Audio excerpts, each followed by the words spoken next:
Luxury car maker Aston Martin has found itself explaining a possible defective part to safety regulators in the US and China, following the recall of 17,000 of its vehicles. In the process, the UK-based auto manufacturer also managed to pick a fight with China's state-owned media by blaming a Chinese supplier for the fault. Richard Bestick reports. Luxury and exclusivity are integral to the image of Aston Martin, the vehicle of choice for super spy James Bond. So, when an Aston Martin is found to have a cheap counterfeit component, it's not just a safety issue, it's an image issue that can damage the brand.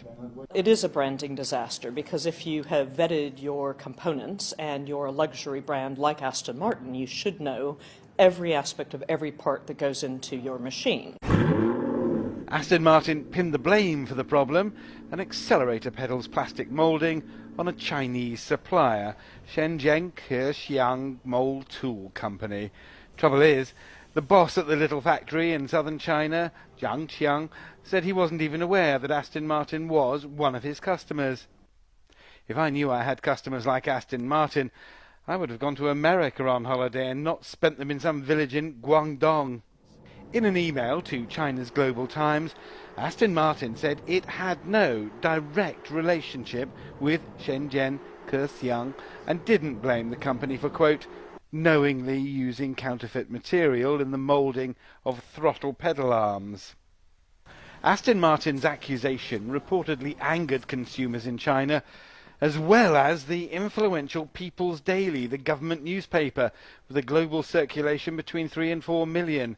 China's official Xinhua news agency accused Aston Martin of being unprofessional by failing to monitor its supply chain.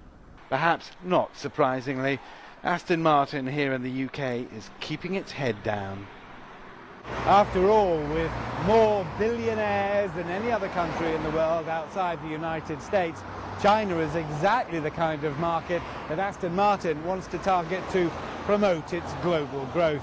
Except now it finds itself in the middle of an unseemly spat with China's official media. Richard Bestick, CCTV, Aston Martin, London.